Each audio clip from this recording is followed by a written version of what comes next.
시인 그 한정원의 시와 산책이라고 하는 에세이를 보게 되면 시인이 어느 호숫가에 갔는데 그 호숫가의 벤치에서 호수를 바라보는 등이 굽어진 한 노인을 보게 되었습니다. 그 노인을 바라보면서 그 늙어감에 관한 글을 이렇게 썼는데요.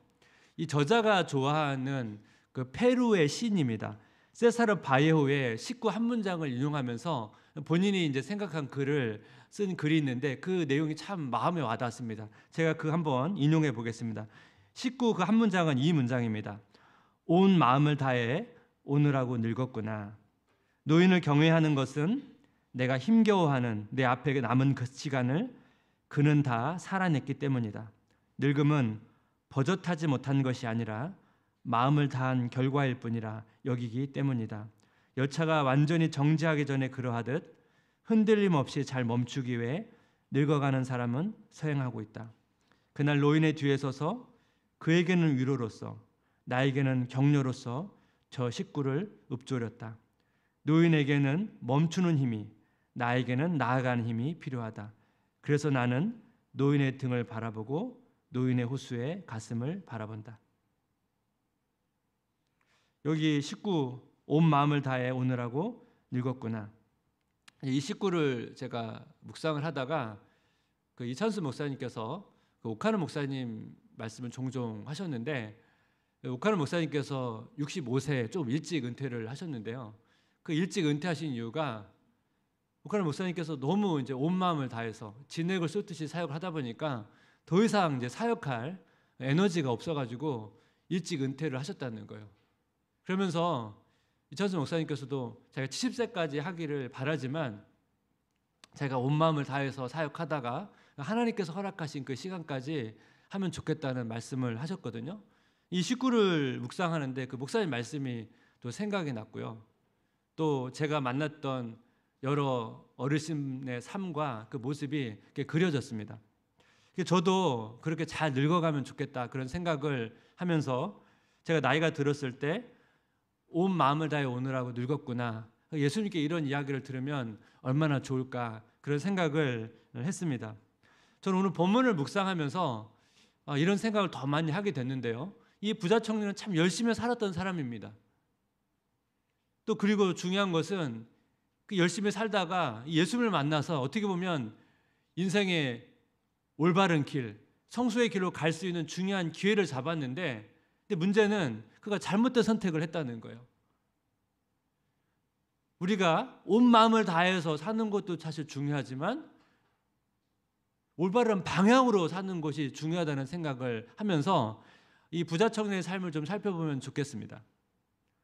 오늘 본문을 보면 어린 아이 이야기와 이제 부자 청년의 이야기가 등장하는데 마태복음 18장을 보게 되면 제자들이 예수님께 천국에서 누가 큰 자입니까? 라는 질문을 던집니다.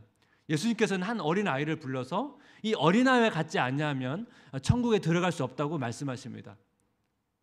근데 19장에서도 예수님께서 또 이 어린 아이에 관한 말씀을 하세요. 마태복음 19장 13절 15절 그때 사람들이 예수께서 안수하고 기도해 주심을 바라고 어린 아이들을 데리고 오매 제자들이 꾸짖거늘 예수께서 이르시되 어린 아이들을 용납하고 내게 오는 것을 금하지 말라. 천국이 이런 사람의 것이니라 하시고 그들에게 안수하시고 거기를 떠나시니라. 천국은 이 어린아이와 같은 사람의 것이다. 이 어린아이처럼 하나님께 의존하는 사람의 것이다. 예수님께서는 왜 이 18장에서도 언급을 하시고 또 19장에 또 한 번 이 어린아이에 관한 말씀을 전하실까? 제가 이제 묵상하다가 발견한 포인트는 뭐냐면 이 다음에 나오는 부자 청년의 이야기와 대조하기 위해서, 비교하기 위해서 그렇습니다. 부자 청년은 어린아이와 같지 않은 사례예요. 그래서 우리가 이 부자 청년의 모습을 보면서 반대로 어떻게 하면 우리가 영적 성수의 길로 갈 수 있을지를 교훈을 얻을 수 있다는 것입니다. 그래서 영적 성숙으로 가는 길 두 가지로 좀 한번 정리하기를 원하는데 첫 번째가 뭐냐면 자기 연약함을 수용하는 삶입니다. 부자 청년은 예수님께 어떤 선한 일을 해야 영생을 얻습니까? 라는 질문을 던졌습니다. 예수님께서 십계명을 가지고 답변을 하시는데 어느 십계명이 나오는지 한번 주목하면서 보시면 좋겠습니다. 마태복음 19장 17절 19절 예수께서 이르시되 어찌하여 선한 일을 내게 묻느냐? 선한 이는 오직 한 분이시니라. 내가 생명에 들어가려면 계명들을 지키라. 이르되 어느 계명이오니까? 예수께서 이르시되 살인하지 말라, 간음하지 말라, 도둑질하지 말라, 거짓 증언하지 말라, 내 부모를 공경하라, 내 이웃을 내 자신과 같이 사랑하라 하신 것이니라. 이 말씀을 보게 되면 하나님의 사랑하라는 의미를 설명하는 1에서 4계명은 없고 이웃을 사랑하라는 계명인 5계명부터 10계명 중에 10계명 10번째 계명만 빠지고 다 들어 있습니다. 그러니까 19절 하반절 말씀 보면 이웃을 사랑하라는 표현이 나오거든요. 그러니까 이웃을 사랑하라는 말씀을 하신 거예요. 근데 놀랍게도 부자 청년이 이 모든 계명을 다 지켰다고 말해요. 마태복음 19장 20절 그 청년이 이르되 이 모든 것을 내가 지키어 싸운데 아직도 무엇이 부족하니까. 부자 청년은 이 모든 명령을 다 지켰고 이웃 사랑하는 계명을 다 지켰고 하지만 내가 부족한 게 뭐냐고 요청을 합니다. 예수님께서 알려주세요. 마태복음 19장 21절 한번 같이 읽어볼까요? 예수께서 이르시되 내가 온전하고자 할진대 가서 내 소유를 팔아 가난한 자들에게 주라. 그리하면 하늘에서 보화가 내게 있으리라. 그리고 와서 나를 따르라 하시니, 여기 온전하고자 한다는 단어가 나오는데 이게 성숙이라는 의미입니다. 네가 성숙하고자 할진대 내 재물을 팔아서 가난한 사람들에게 나눠주라는 거예요. 한마디로 말하면 네 재물을 가지고 이웃 사랑을 실천하라는 것입니다. 사실 마가복음을 보게 되면 이 사건을 똑같이 설명할 때 마태복음은 내 소유를 팔아잖아요. 마가복음은 내 소유를 다 팔합니다. 다 팔아. 소유 일부가 아니고 다 팔라고 말씀을 하셨어요. 예수님께서 부자 청년을 제외하고는 이 부자들에게 이 재물을 다 내놓으라고 말씀하신 적이 없어요. 부자 청년에게만 요구했습니다. 그러니까 우리가 잘 아는 삭개오 사건 아시죠? 삭개오한테도 재물을 다 내놓으라고 말씀하시지 않았거든요. 그럼 예수님께서 왜 부자 청년에게만 모든 재물을 다 팔라고 말씀하실까요? 어떤 의도가 있겠죠. 예수님께서 부자 청년의 마음을 다 간파하시고 어떤 교훈을 주시기 위해서 그런 요구를 하신 것입니다. 마태복음 19장 12절 그 청년이 재물이 많음으로 이 말씀을 듣고 근심하며 가니라. 하나님께서 다 아신 거예요. 그 마음을 꿰뚫어 보신 거예요. 너는 하나님보다 재물을 더 사랑하고 있다. 네가 지금 모든 계명을 다 지켰다고 말했지? 사실 너는 이 계명을 지키지 못했어. 너는 재물로 이웃을 사랑하는 것을 실천하지 못했다는 것을 이 가르침을 주시는 거죠. 부자 청년은 자기의 부족함을 알기 위해서 왔는데 예수님께서 가르쳐주자 그걸 수용한 것이 아니고 수용하지 않고 떠났습니다. 모든 사람, 우리 모두 다 각자 자기의 연약함이 있거든요. 근데 이 연약함을 여러 가지 방식으로 이제 우리가 발견하게 되는데 이 대표적인 게 이제 고난과 시련입니다. 레리 오스본 목사의 글을 보게 되면 이걸 잘 설명해주고 있는데 하나님은 시련과 고난을 통해 가지치게 하고 진짜와 가짜를 구분하고 우리 영혼의 숨겨진 약점을 밝혀내고 잠자고 있는 우리의 강점을 깨우신다. 신앙과 고난은 소망과 겸손과 지혜가 자라기 위한 토대다. 또 풋내의 신병을 하나님의 성숙한 정예병을 길러내는 영적 훈련소이기도 하다. 우리가 신앙과 고난 앞에서 우리 약점을 발견합니다. 또 강점도 발견합니다. 우리가 몰랐던 것을 그 상황을 통해서 알게 됩니다. 또 하지만 우리가 삶 속에서 이 약점을 이미 알고 있지만 그 약점을 또 반복해서 노출하기도 합니다. 하지만 고난과 시련을 통해서만 우리 연약함을 아는 건 아니에요. 이 부자 청년을 보세요. 부자 청년이 지금 자기 연약함을 고난과 시련을 통해서 압니까? 아니죠. 예수의 말씀을 통해 알았거든요. 그러니까 우리도 말씀을 통해서 말씀을 묵상하고 또 말씀을 통해서 우리 삶을 조명해 보면 성령님께서 우리의 연약함이 뭔지를 알려주세요. 칼빈도 하나님께서 하나님의 자녀에게 말씀을 주신 목적을 설명하면서 그 중에 하나가 뭐냐면 우리의 죄를 깨닫게 하기 위해서, 우리가 말씀을 통해서 우리가 지키지 못하는 죄를 통해서 우리 연약함을 보게 하신다는 거예요. 근데 중요한 게 뭡니까? 우리도 부자 청년처럼 우리 연약함을 발견하지만 발견함을 수용하지 못할 때가 있다는 거예요. 사실 우리가 그걸 많이 경험합니다. 우리가 여러분 연약한 거 다 아는 게 많지 않습니까? 그거를 바꾸지 못해요. 똑같은 실수를 계속하는 경우들이 많이 있다는 것입니다. 그 사회 심리학자 그 조너선 하이트의 나쁜 교육이라는 책을 보게 되면 이 책이 이제 무슨 얘기냐면 나쁜 생각, 잘못된 생각이 결과적으로 이제 다음 세대를 무너뜨렸다 그런 내용인데 그 다음 세대를 무너뜨린 나쁜 생각, 잘못된 생각 중 여러 가지 중에 한 가지가 뭐냐면 너의 감정을 믿으라 이 메시지를 줬다는 거예요. 포스트 모더니즘에서 중요한 메시지거든요. 너의 감정을 믿으라. 우리의 느낌과 감정이 너무 중요하다 보니까 누군가 우리에게 어떤 이야기를 했는데 내가 우리가 그 이야기를 듣다가 기분이 나쁜 거예요. 그러면 그 사람이 왜 그 이야기를 했는지 그 의도랑 상관없이 내가 기분이 나쁘면 상대방이 나를 공격했어, 상대방이 나를 무시했어 이렇게 주장한다는 거예요. 이런 예들이 그 책에서 많이 소개하는데요. 우리도 그런 거 많이 경험합니다. 우리가 길거리에 가다 보면 부딪힐 때가 있습니다. 몸이. 그럼 보통 이제 고개 숙이고 그러면서 지나가지 않습니까? 근데 여러분 시간이 갈수록 현대 올수록 사실 길거리 지나가다가 의도적으로 우리가 몸을 부딪히겠습니까? 근데 굉장히 막 분노를 하고 막 욕도 하고 그렇게 반응하는 경우들을 굉장히 종종 보게 됩니다. 상대방의 의도가 중요한 게 아니에요. 상대방의 의도는 중요하지 않고 내가 기분이 나쁘면 그걸 표출한단 말이에요. 여러분 이런 상황에서 어떻게 우리가 자신을 성찰하면서 자기 연약함을 바라보고 그걸 바꾸겠습니까? 앞으로 더 심해질 거라는 거예요. 이런 일이 이건 아이들만의 문제는 아니고 사실 우리도 마찬가지죠. 부자 청년은 예수의 말씀을 듣고 근심하고 떠났지만 여러분 예수님께서 아마 이 시대에 와서 이런 이야기를 했으면 아마 화를 내고 떠났을 것입니다. 조나선 화이트는 사회적 상황, 현상을 이야기하면서 문제점을 얘기하지만 예수님께서는 이 사회적 상황을 뛰어넘어서 영적인 문제로 이야기하고 있는 거죠. 그 내용을 살펴보기를 원하는데 영적 성수로 가는 길 두 번째는 뭐냐면 은혜의 원리를 깨닫는 삶입니다. 예수님과 이제 부자 청년이 막 대화를 하는데 이 부자 청년의 이야기를 잘 보게 되면 이 질문 자체가 이미 틀렸습니다.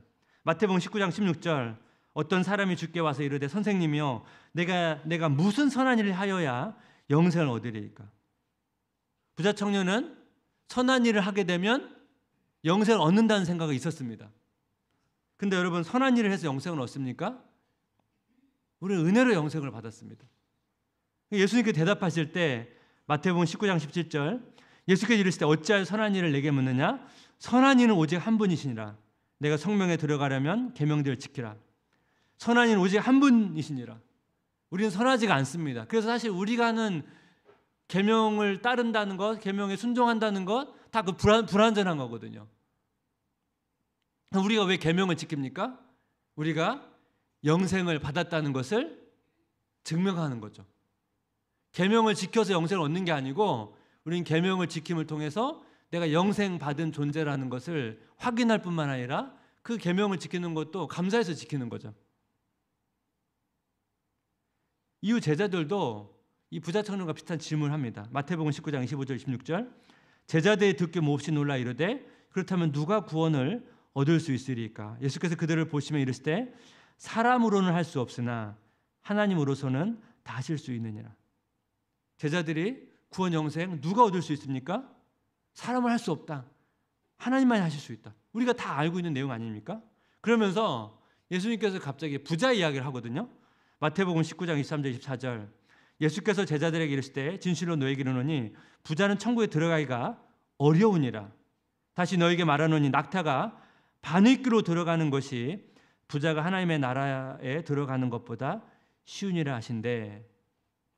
부자가 천국에 들어갈 수 없다고 말한 게 아니고 어렵다고 말씀하셨어요. 그러면서 낙타가 바늘귀로 들어간다 이 표현을 썼는데 이것에 대한 해석이 되게 많은데 너무 그냥 뭐가 맞느냐의 의미보다는 여러분 그냥 문자적으로 이해하셔도 됩니다.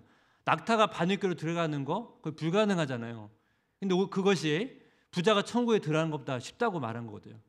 그 메시지는 뭡니까? 그만큼 어렵다는 얘기인데 그럼 왜 부자는 천국에 들어가기가 어렵다고 얘기하실까요? 제가 앞에서 말씀을 드렸죠. 부자 청년과 어린 아이는 서로 이제 비교하기 위한 거라고요. 부자는 이 어린 아이와 같은 마음, 이 가난한 마음, 하나님께 의존하는 마음을 다른 사람보다 더 갖기 어렵기 때문에 천국에 들어가기 어렵다는 말씀을 하신 거죠. 부자 청년은 자기 기준으로 나름 열심히 계명을 지키면서 살아왔고 어떻게 보면 영생을 얻는다고 생각했을 겁니다. 아마 예수께 가면 칭찬을 받지 않을까? 예수께 날 칭찬해 주지 않을까? 막 그런 기대감을 가졌을지도 몰라요. 그런데 예수님께서 찬물을 끼얹지 않습니까?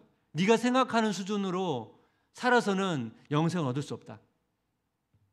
그 사실을 깨닫게 해주신 거예요. 근데 부자 청년이 떠났잖아요. 이후에 부자 청년은 어떻게 살았을까요? 알 수 없죠. 하지만 예수님의 말씀을 수용하지 않았기 때문에 부자 청년은 이전처럼 자기 열심으로 계명을 지키면 자기가 의롭다고 생각하면서 살았을 가능성이 많다는 것입니다. 여기 뭐가 문제가 있죠?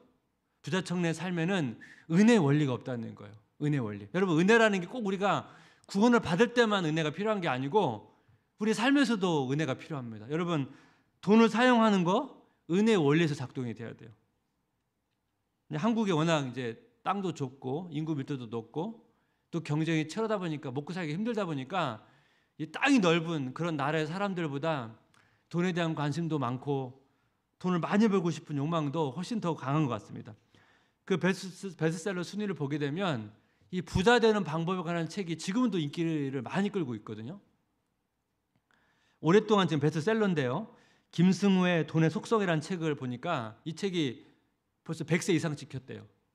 굉장히 많은 사람이 이 책을 읽었거든요. 이 저자가 이제 평범한 가정에서 태어났는데 돈을 이제 많이 벌어가지고 이제 사업을 하는 것 같은데요. 이 책의 목차를 보다가 되게 흥미로웠던 게 뭐냐면 그 첫 번째 주제가 뭐냐면 돈은 인격체다. 돈은 인격체다. 그래서 그 내용을 보니까 되게 재미있는 좀 흥미로운 내용이 있어서 한번 제가 읽어보겠습니다. 내용이 좀 긴데 돈을 너무 사랑해서 집 안에만 가둬놓으면 기회만 있으면 나가려고 할 것이고 다른 돈에게 이 주인이 구두쇠니 오지 말라 할 것이다. 자신을 존중해주지 않는 사람을 부자가 되게 하는데 협조도 하지 않는다. 가치 있는 곳에 좋은 일에 쓰인 돈은 그 대우의 감동에 다시 다른 돈을 데리고 주인을 찾을 것이고 술집이나 도박에 자신을 사용하면 비참한 마음에 등을 돌릴 것이다. 돈은 감정을 가진 실차라서 사랑하되 지나치면 안 되고 품을 때 품더라도 가야 할 땐 보내줘야 하며 절대로 무시하거나 함부로 대해서는 안 된다. 오히려 존중하고 감사해야 한다. 제가 이 책을 보면서 그래도 다른 책에 비해서 좀 나은 것 같아요. 다른 책은 무조건 막 돈 많이 버는 방법 막 이런 거에만 포커스를 맞췄다면 이 책은 그래도 양심이 있어요. 돈을 너무 사랑하면 안 된다고 얘기를 하잖아요. 이 기독교 관점에서 보면 돈은 인격체다. 이 말이 반은 맞고 반은 틀려요. 돈이 사실 인격체는 아니지만 돈이 인격체가 될 때가 있어요. 어떤 때 돈이 인격체가 됩니까?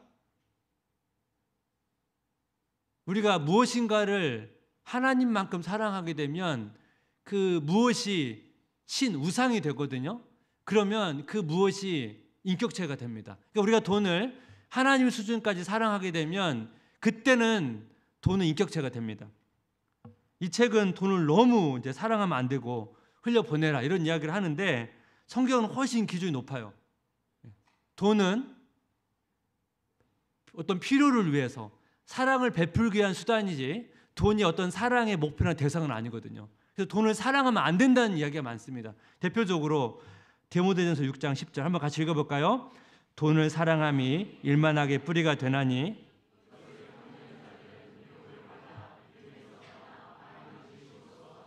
찔렀도다.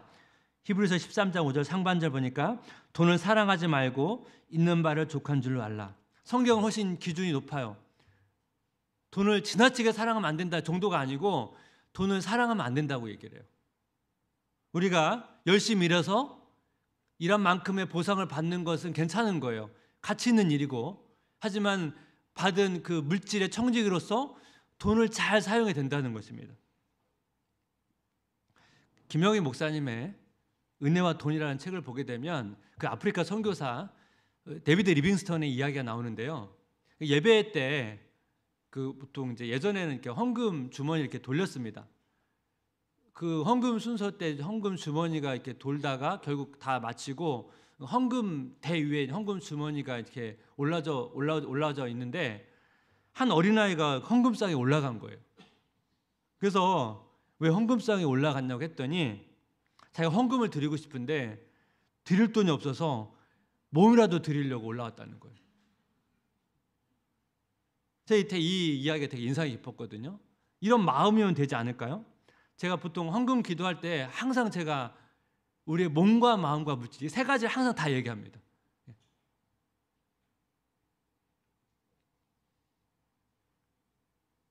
예배는 우리 삶 전체를 드리는 거거든요. 우리가 물질이 부족하다면 드리지 못할 수도 있죠. 괜찮다는 거예요. 우리의 몸과 마음을 드리면 되거든요. 그 책 내용 중에 돈이 우리의 죄성과 만나면 우리가 돈의 노예가 되고 돈이 은혜를 만나면 돈이 하나님과 이웃을 기쁘게 한다. 그 표현이 있었습니다. 돈뿐만 아니죠. 우리의 삶의 모든 순환이 죄성과 만나면 우리는 그 삶의 수단의 노예가 됩니다. 하지만 우리 삶의 수단이 은혜를 만나면 우리 삶의 수단을 통해서 우리는 하나님과 가정과 이웃을 기쁘게 할 수 있다는 거예요. 우리 삶의 모든 수단이 은혜 원리에 작동돼야 된다는 거예요. 말씀을 좀 정리해 보면 우리가 연약함을 발견할 때마다 우리가 하나님을 바라봐야 돼요. 우리가 하나님을 바라보지 못하면 우리는 연약함을 보지도 못하고 또 그 연약함 가운데 갇혀 있게 됩니다. 하지만 우리가 하나님을 바라보게 되면 우리 연약함이 뭐가 있는지가 되게 중요한 게 아니에요. 왜냐하면 하나님은 우리 연약함을 통해서 하나님의 강함을 일하시거든요. 그럼 우리는 하나님의 은혜를, 하나님의 역사를 경험하게 되고 우리가 하나님의 역사를 경험하게 되면 우리의 삶 속에서 우리의 삶의 모든 영역이 죄성의 원리로 작동되는 게 아니고 은혜의 원리로 작동되게 된다는 것입니다. 여러분 한 주간 동안 여러분 얼마나 여러분 마음을 다해서 사시고 이 자리에 왔습니까? 또 아마 지금까지 삶이 한국 사람이 기본적으로 참 열심히 살지 않습니까? 힘이 지나도록 살고 그렇게 살고 예배에 나오셨을 텐데 하나님께서 아세요. 근데 제가 앞에서 말씀을 드렸죠. 우리가 온 마음을 다해 사는 것도 중요한데 올바른 방향이 중요하다고요. 올바른 방향. 그래서 성수의 길로 그 길로 나아가시면 좋겠습니다. 제가 앞에서 말씀드렸던 것처럼 우리가 나이가 다 들었을 때 온 마음을 다해 노느라고 늙었구나. 하나님께 이런 칭찬을 받으시는 성도님 되시기를 주님의 이름으로 기도하고 축복합니다. 네, 우리 같이 우리 삶에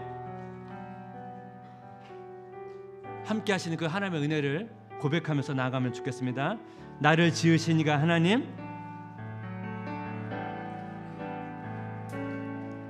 나를 지으신 이가 하나님, 나를 부르신 이가 하나님, 나를 부르신 이가 하나님, 나를 보내신 이도 하나님, 나를 보내신 이도 하나님, 나의 나 된 것은 다 나의 나 된 것은 다 하나님의 은혜라. 하나님 은혜라. 나의 달려갈 길 다가도록 나의 달려갈 길 다가도록 나의 마지막 호흡 다하도록 나의 마지막 호흡 다하도록 나로 그 십자가 품게 하시니 나로 그 십자가 품게 하시니 나의 나 된 것은 다 하나님의 은혜라. 나의 나 된 것은 다 하나님 은혜라. 한량 없는 은혜, 한량 없는 은혜, 갚을 길 없는 은혜, 갚을 길 없는 은혜, 내 삶을 애워싸는 내 삶을 애워싸는 하나님의 은혜, 하나님의 은혜. 나 주저함 없이 나 주저함 없이 그 땅을 밟음도 그 땅을 밟음도 나를 붙드시는 나를 붙드시는 하나님의 은혜, 하나님의 우리 다시 한번 고백할까요? 나를 지으신 이가 하나님,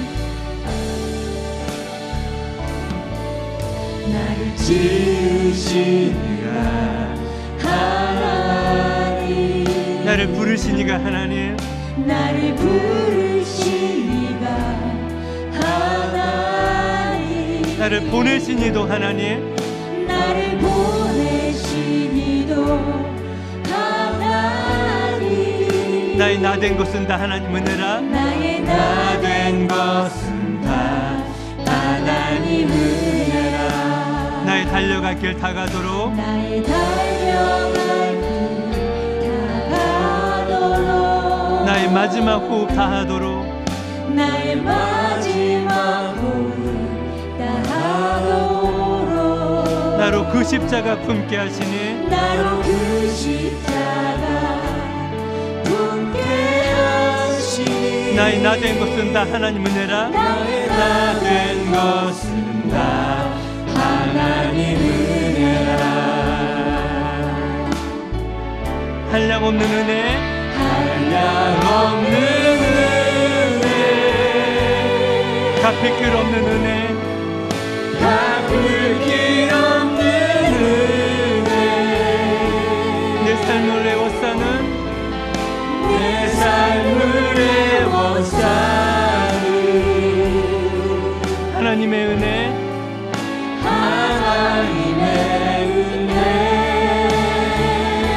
나 주저함 없이 나 주저함 없이 그 땅을 밟음도 그 땅을 밟음도 나를 붙드시는 나를 붙드시는 하나님의 은혜. 하나님의 우리 다시 한번 한량 없는 은혜, 한량 없는 은혜, 한량 없는 은혜, 갚을 길 없는 은혜, 갚을 길 없는 은혜.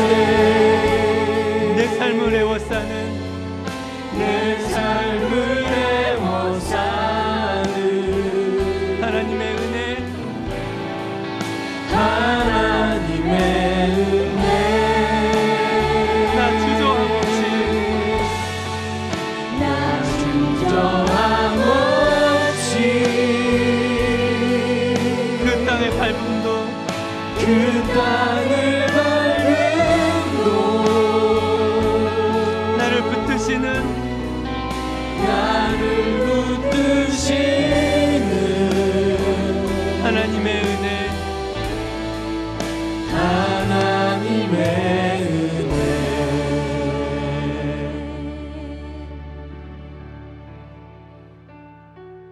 여러분 다윗 아시죠?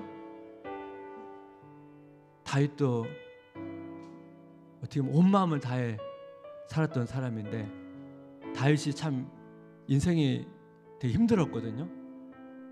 다윗이 고난 속에서 이런 고백을 합니다. 시편 39편 4절 여호와여 나의 종말과 연한이 언제까지인지 알게 하사 내가 나의 연약함을 알게 하소서.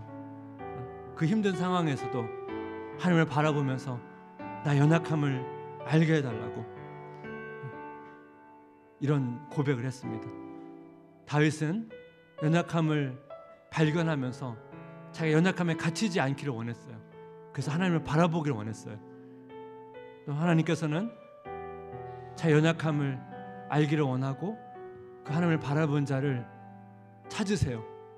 또 그런 자에게 은혜 베풀기를 원하세요. 우리 이 시간 같이 기도할 때 하나님 우리에게 은혜 베풀어 주시기 원합니다. 우리를 붙드시는 은혜, 우리 연약함에 갇히지 않는 하나님의 강함으로, 하나님의 은혜로 살기를 갈망하는 자를 하나님 찾으시는데, 우리 이 시간 같이 기도할 때 우리에게 그런 은혜 허락해 주시기 원합니다. 우리가 그걸 뛰어넘어서 하나님의 은혜를 맛보고 경험하며 살아가도록 같이 은혜를 구하면서 함께 같이 기도하길 원합니다.